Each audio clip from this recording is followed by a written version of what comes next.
السلام عليكم ورحمة الله وبركاته. إن الحمد لله نحمده ونستعينه ونستغفره ونعوذ بالله من شرور أنفسنا ومن سيئات أعمالنا. من يهده الله فلا مضل له ومن يضلل فلا هادي له. أشهد أن لا إله إلا الله وحده لا شريك له وأشهد أن محمدا عبده ورسوله. Insyaallah kita akan bahas sebuah kitab atau mungkin kutaib ya,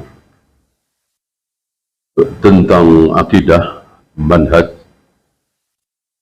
sebuah pembahasan yang sangat dibutuhkan oleh kaum muslimin hari ini. Tapi biasa orang yang butuh justru tidak merasa butuh. Itulah akhirat. Ya. Sementara yang sebetulnya mereka tidak butuh, tidak perlu, mereka merasa butuh sekali. Inilah manusia. Kenapa? Karena ada yang menipu. Siapa yang menipu? Siapa lagi kalau bukan iblis, syaitan. Setiap kali Allah dan Rasulnya menentukan sesuatu, memerintahkan sesuatu, maka syaitan iblis pasti berusaha sekuat tenaga. Jangan sampai perintah Allah dan Rasulnya itu dilaksanakan oleh manusia, terutama kaum muslimin.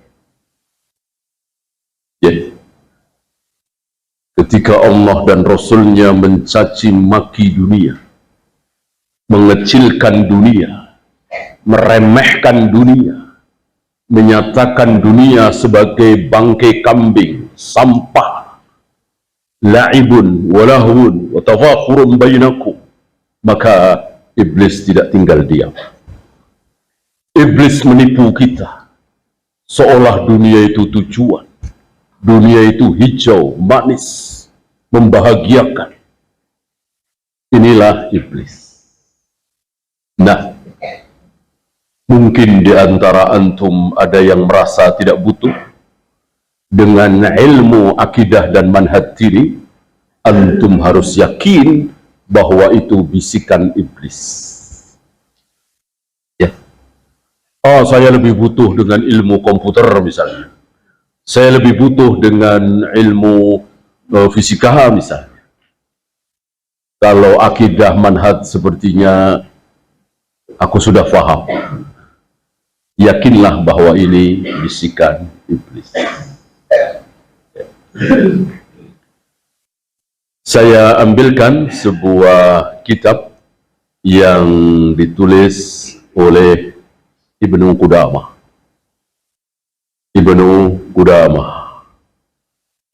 Mendengar Ibnu Qudamah, antum ingat Al-Mughni.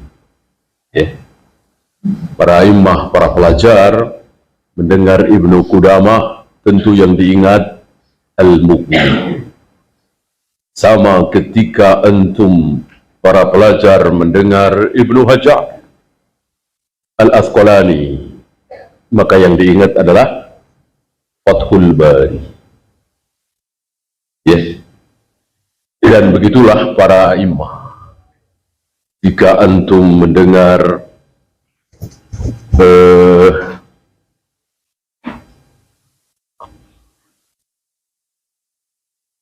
Imam Bukhari, tentu antum ingat Sahih Bukhari. Jika antum mendengar Ibnu Hazm, antum ingat Al-Muhalla. Dan Al-Muhalla dengan Al-Mughni ini membuat kagum para ulama. Ada di antara para ulama mengatakan Tidak pernah kami dapati kitab fikih, khusus fikih ya, bukan hadis, bukan tafsir, sebaik selengkap Al-Mughni, Al-Muhalla. Inilah tulisan beliau, Ibnu Qudamah. Kita tidak membahas bagaimana tentang diri beliau yang luar biasa ilmunya. Kita ambil sedikit sisi menarik dari beliau. Dituliskan di sini oleh Muhammad bin Abdul Wahid Ad-Diya Al-Maqdisi. Kan Al-Muwaffaq, Muwaffaq nama beliau ya.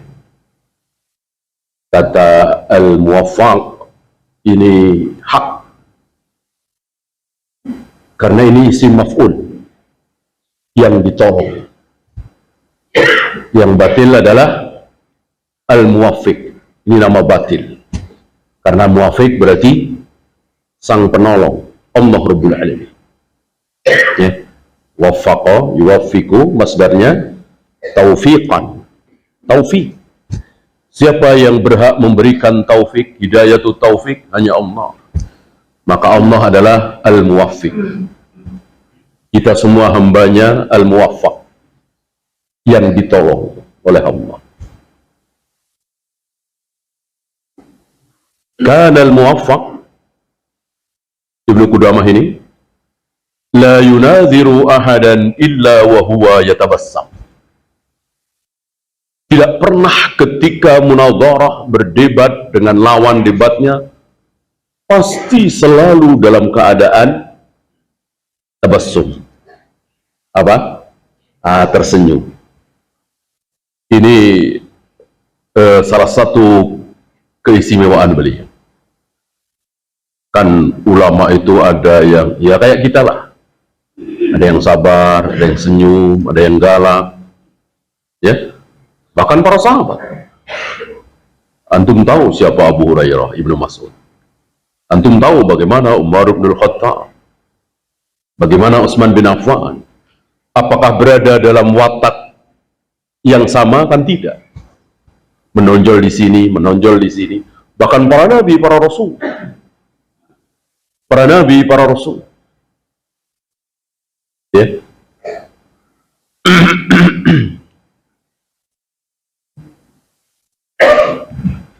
Ada nabi yang mengatakan, habiskan ya Allah. Habiskan ya Allah. Kalau masih tersisa, lam yalid illa kafara. Akan melahirkan yang kafir lagi, yang kafir lagi. Habiskan saja ya Allah. Ya. Sementara ada nabi yang mengatakan, ya Rasul, biarkan orang-orang itu ditimpa oleh gunung ini yang ada di Taif ini ya Rasul. Ya. Kata beliau, jangan. Jangan. Padahal ditawari. Ya. Sementara Nabi yang tadi nggak ada tawaran, malah minta sendiri, habiskan ya Allah. Habiskan ya Allah. Ini kan berbeda. Bukan berarti Nabi ini tercela. Berhak beliau, Nabi Nuh, memohon kepada Allah, habiskan. 950 tahun. Siang malam. Berdakwah, mengajak manusia menyembah Allah satu-satunya. Cacian, makian, hinaan, hujatan. 950 tahun. Dapat berapa, masih ingat? Iya. Kira-kira 80-an yang masuk ke kapal beliau, 81 dengan beliau. 950 tahun. Termasuk ulama kita Ibnu Qudamah ini. Beliau yang murah senyum. Kanal muwaffaq la yunadiru ahadan illa wa huwa yatabassam. Setiap kali berdebat, munadharah, munaqashah, selalu tersenyum. Ya.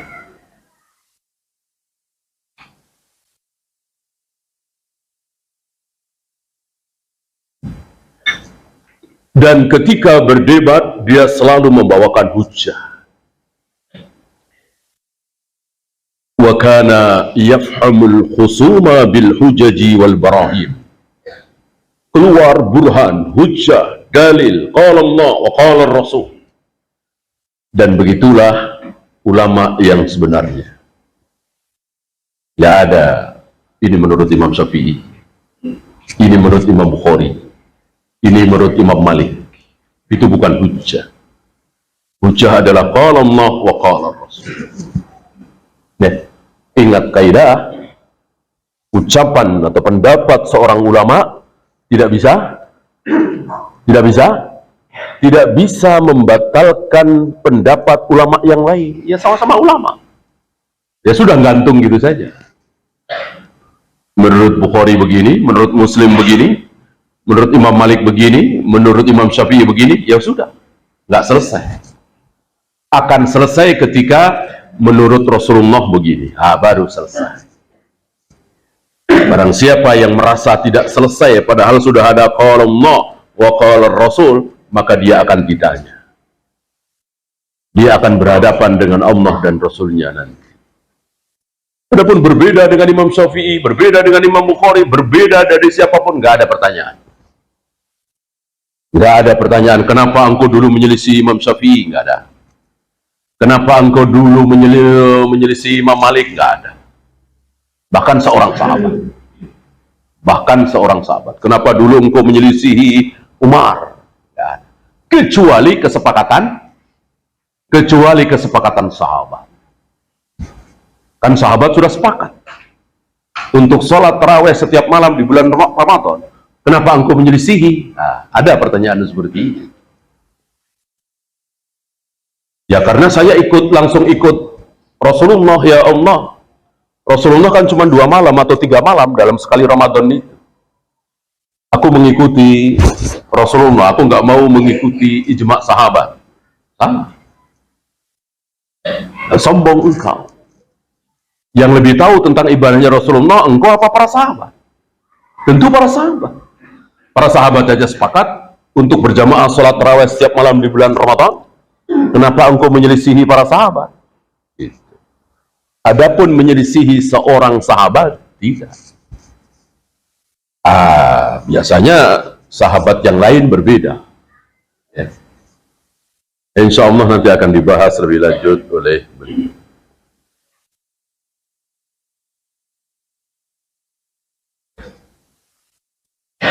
Wala yataharraju wa khasmuhu yasihu wa yahtariku. Beliau tenang, santai, padahal musuhnya, lawan debatnya sudah teriak, terbakar. Ini salah satu kelebihan beliau. Dan beginilah para ulama, tidak menonjolkan emosi, tapi menonjolkan ilmu. Biasanya yang tidak punya hujah, yang tidak punya dalil, itu yang emosi. Untuk menutupi kelemahan hujahnya, ditutupi dengan emosi. Biasanya begitu.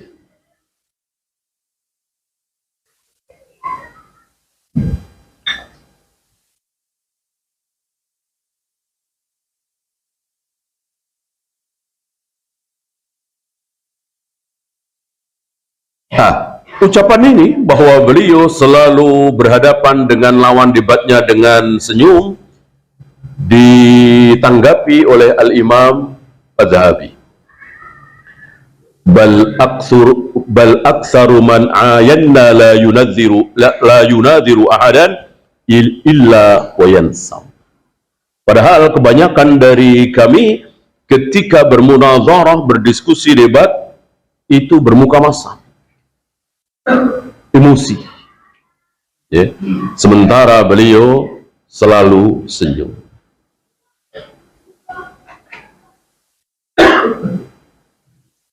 Nah, ini Imam Az-Zahabi membandingkan bagaimana keadaan Ibnu Qudamah dengan zaman beliau. Ya.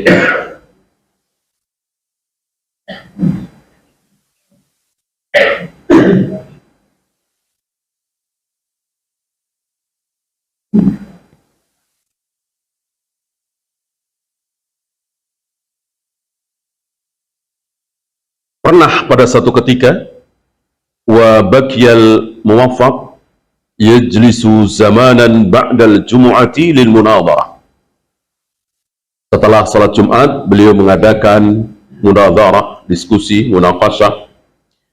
Wa yajtami'u ilaihi al-fuqaha, berkumpul di hadapan beliau para faqih, para fuqaha, para ulama. Wa kana yadrusu ila irtifa'in nahar, beliau terus memberikan pelajarannya sampai sore, ya, siang sampai siangnya terangkat, sudah nggak siang lagi. Wa min ba'di dhuhri ilal maghrib, sampai mendekati maghrib. Ya, inilah para ulama, begitu kuatnya karena lezatnya dalam ilmu. Ishaq bin Ibrahim Ar-Rahawayh pernah keluar dari masjid selepas sholat isya, mau pulang. Sampai di halaman masjid, didatangi oleh murid-muridnya. Antum tahu siapa Ishaq bin Ibrahim Ar-Rahawayh? Murid-muridnya adalah para ulama akhirnya.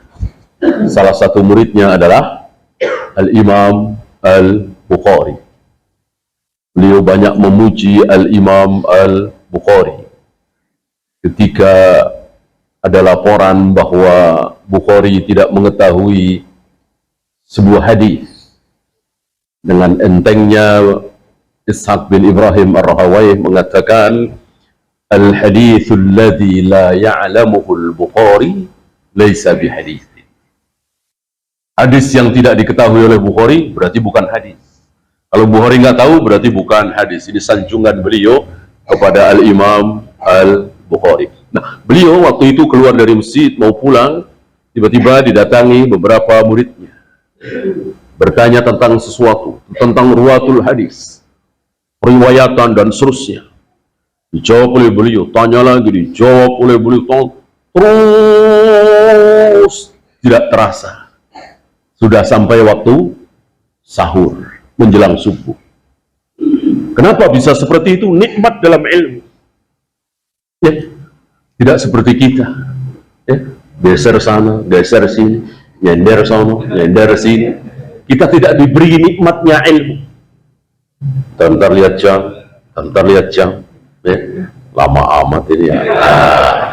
Itulah kita. Tidak merasakan manisnya ilmu. Imam-imam terdahulu luar biasa. Syahalbani luar biasa. Ya, dari habis subuh duduk bersila, ini cerita dari salah satu murid terbaik beliau, Syekh Ali Hasan. Duduk waktu itu di Mekah ketika sama-sama umroh, ya, umroh atau haji.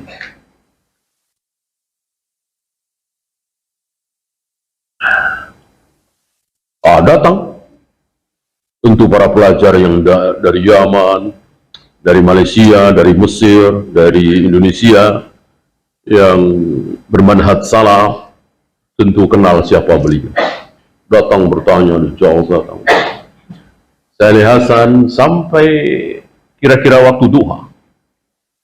Beliau cerita balik ke hotel, mandi segala macam, datang lagi ke situ kira-kira menjelang duhur. Ternyata masih duduk di situ, masih dengan posisi bersila seperti itu, dan yang di hadapan beliau sudah lain lagi, sudah beda.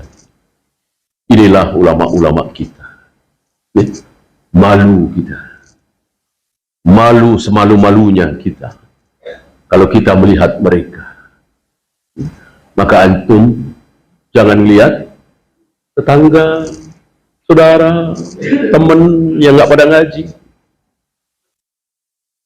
merasa besar, sombong, gagah, rajin.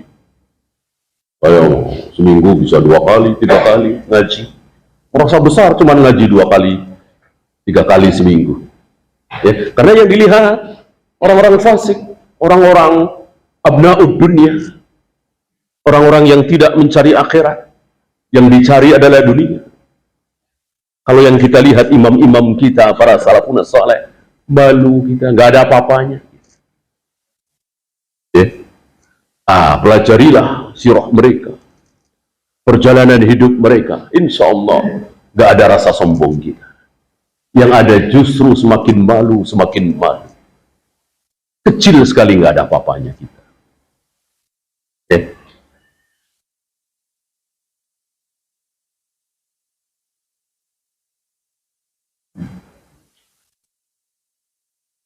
Ada sedikit ucapan dari Abul Abbas. Siapa Abul Abbas? Siapa Abul Abbas? Ibnu Taimiyah.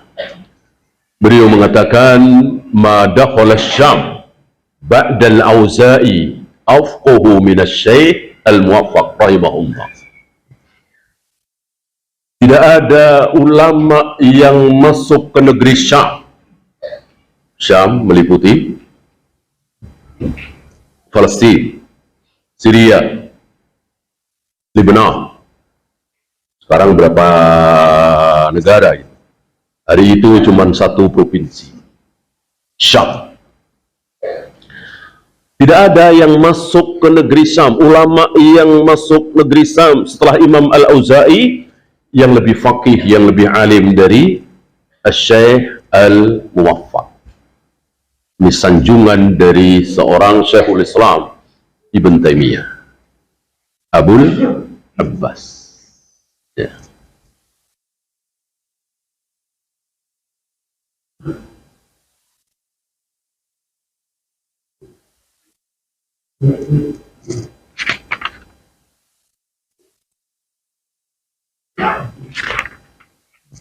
Ya, saya kira panjang. Beliau menulis tentang ini tulisan siapa?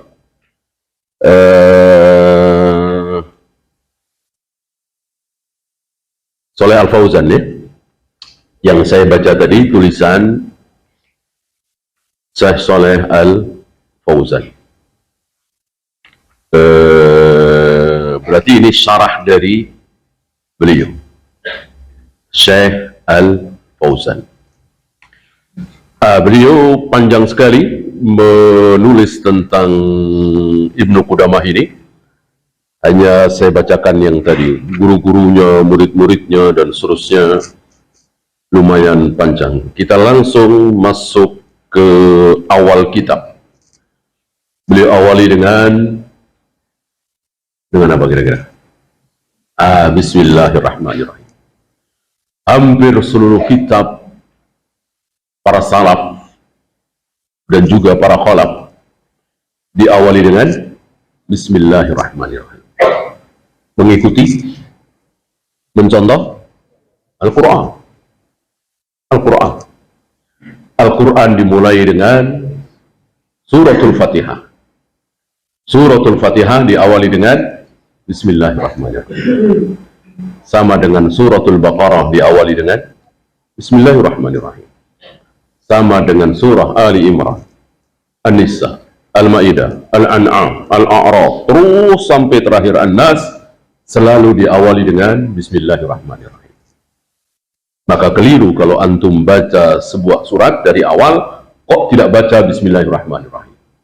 Ta'awud langsung. Keliru. Nah, Bismillahirrahmanirrahim dikatakan ayat pertama dari seluruh surat. Apa ayat pertama dari surat Al-Fatihah? Bismillahirrahmanirrahim. Apa ayat pertama dari suratul Baqarah? Bismillahirrahmanirrahim. Apa ayat pertama dari surah Ali Imran? Bismillahirrahmanirrahim. Dan seterusnya, kecuali surat At-Taubah atau Al-Bara'ah. Tidak diawali dengan Bismillahirrahmanirrahim. Ada beberapa pendapat, diantaranya bersambung. Antara Al-Anfal dengan At-Taubah dianggap satu surat. Salah satu pendapat.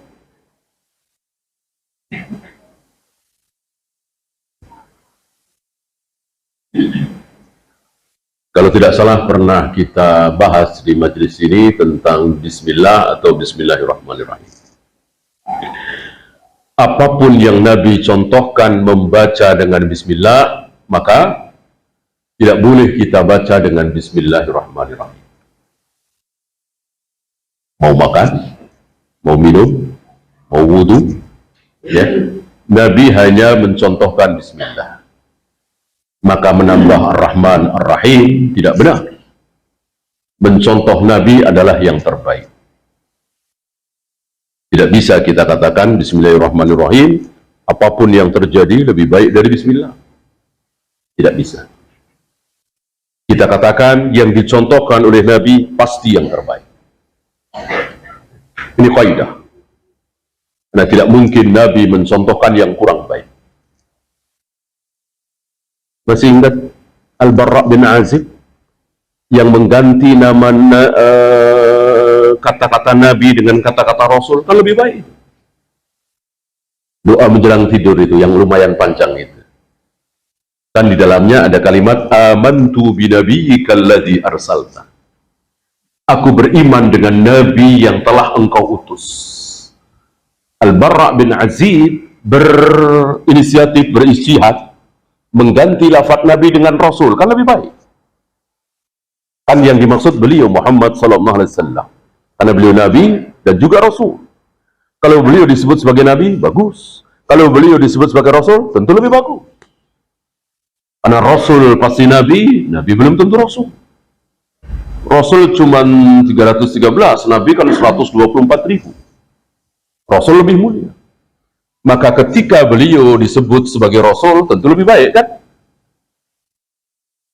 Ini ijtihadnya Al-Barra bin Azib. Maka kalimat itu dirubah oleh Al-Barra dengan amantu bi rasulika alladzi arsalta. Aku beriman dengan Rasul yang telah engkau utus. Nabi dengar, Nabi marah. Jangan engkau rubah yang dariku. Karena ini ibadah. Ini ibadah kan, doa ibadah. Untuk masih ingat doa ada berapa? Doa ada dua. Doa ibadah dan doa masalah. Doa masalah bebas. Bebas, gak ada contoh dari Nabi, gak masalah. Bahkan gak usah pakai bahasa Arab. Ya Allah sembuhkan anak saya. Ya Allah mudah-mudahan anak saya lulus ujian. Ya Allah mudah-mudahan dagangan saya laris. Itu doa masalah, doa permohonan.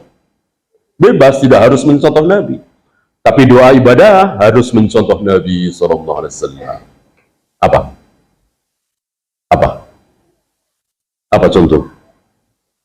Doa mendengar azan, doa mau tidur, bangun tidur, mau makan, keluar rumah, masuk masjid, keluar masjid. Ini semua dicontohkan oleh Nabi SAW. Bolehkah kita rubah? Tidak boleh.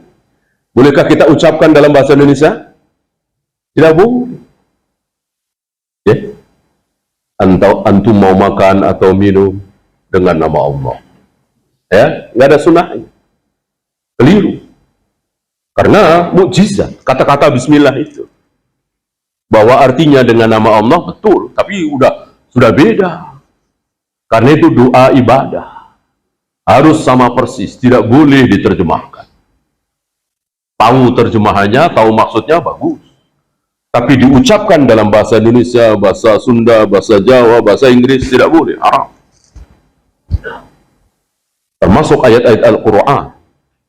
Ketika kita baca dalam ibadah, dalam sholat, tidak boleh dibaca terjemahannya. Ya. Dan antum harus tahu, dengan nama Allah yang maha pengasih, lagi maha penyayang, itu ayat Al-Quran atau bukan? Dengan nama Allah yang maha pengasih, lagi maha penyayang, itu ayat Al-Quran bukan? Itu firman Allah bukan? Bukan. Allah nggak pernah berfirman seperti itu. Firman Allah bunyinya Bismillahirrahmanirrahim. Bukan dengan nama Allah yang maha pengasih, lagi maha penyayang.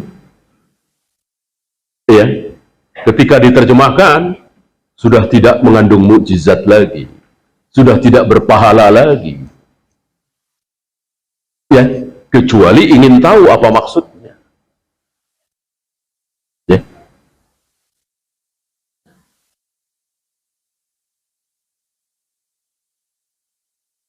Nah, lihat, lebih baik kan Rasul lebih baik dari Nabi, tapi karena Nabi mengajarkan amantu bi nabiyyika, kok diganti dengan amantu bi rasulika, Nabi marah. Jangan rubah yang dariku, ma kharaja minni illal haq, tidak keluar dari mulutku ini kecuali al-haq. Lihat, antum bisa kira-kira seandainya beliau hidup hari ini, kayak apa marahnya, dirubah-rubah luar biasa hari ini. Lafaz solawat dirubah-rubah, ditambah-tambah. Doa habis azan ditambah-tambah. Sampai innaka la tukhliful mi'ad. Kalimat ini kalimat hak. Salah satu ayat Allah. Tapi ketika dimasukkan ke dalam sabda Nabi, doa Nabi yang diajarkan oleh beliau, pasti marah. Beliau nggak terima. Tadi Nabi diganti Rasul aja beliau marah. Nah, sayang saudara-saudara kita hari ini tidak paham kaidah ini. Seolah mereka mengatakan kan baik, apa salahnya? Kan itu bagian dari ayat Al-Quran. Ya.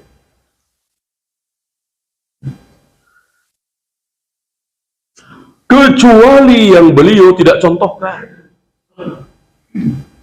Berapa banyak perbuatan baik yang beliau, perbuatan halal yang beliau tidak contohkan. Ngidupin mesin misalnya, nyelah motor misalnya, ngidupin komputer misalnya. Ini semua tidak pernah dicontohkan oleh Nabi. Maka bismillah boleh, bismillahirrahmanirrahim lebih baik. Adapun yang sudah dicontohkan oleh beliau bismillah, tentu tidak boleh ditambah.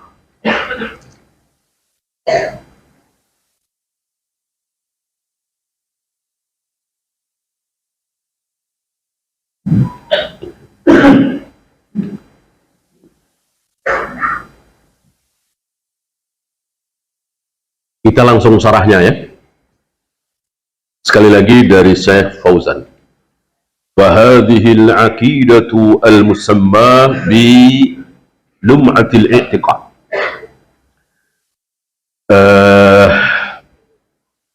Kitab akidah ini diberi nama oleh beliau Lum'atul I'tiqad. I'tiqad, keyakinan yang berkilau, yang terang. Al-hadi ila sabilir rasyad. Dari Al-Hadi. Siapa Al-Hadi? Isim fa'il dari hada yahdi, memberi petunjuk. Artinya memberikan petunjuk ke sabilir rasyad, jalan yang lurus, jalan yang benar. Tapi antum harus ingat bahwa petunjuk yang datang dari kitab Lum'atul I'tiqad beda dengan petunjuk yang datang dari Allah. Kalau petunjuk hidayah yang datang dari Allah namanya hidayatut taufiq. Yang dengan hidayatut taufiq siapapun pasti menjadi baik. Pezina, peminum khamar, germo, penjudi, pelacur, pembunuh, ketika mendapatkan hidayat at-taufiq dari Allah, pasti dia menjadi baik, saleh, taat, bertakwa, berilmu, dan seterusnya. Adapun hidayah ini bukan hidayatut taufiq. Mana mungkin beliau, termasuk kitab beliau, punya hidayatut taufiq? Jangankan beliau, Rasul punya nggak hidayatut taufiq? Rasulullah tidak punya. Rasulullah tidak bisa merubah Abu Jahal, Abu Lahab, Abu Talib, Walid bin Mughirah menjadi beriman. Seorang Rasul, Nabi alaihi salatu wassalam, tidak punya hidayatut taufiq. Yang punya hanya Allah, apalagi beliau. Yang dimiliki oleh Rasulullah adalah hidayatul bayan. Termasuk beliau ini, kitab Lum'atul I'tiqad. Hidayatul bayan, apa? Ilmu nih. Pengen sholatnya diterima, nah begini nih caranya nih. berdiri, niat mau sholat apa, kemudian mengangkat kedua tangan dengan jari-jari tidak terlalu rapat, tidak terlalu renggang, karena renggang hanya ada di ruku, rapat ada di sujud. Ketika mengangkat kedua tangan tidak terlalu rapat, tidak terlalu renggang, kemudian membaca takbir Allahu Akbar, diangkat hadwal mangkibain, lalu sedekap dan seterusnya. Ini hidayatul bayan. Diterima atau tidak, dicontoh atau tidak, diamalkan apa tidak, bukan urusan Nabi SAW. Ya, silakan azan dulu. Wassallallahu ala Muhammadin sallallahu alaihi wasallam wa akhiru da'wana alhamdulillahi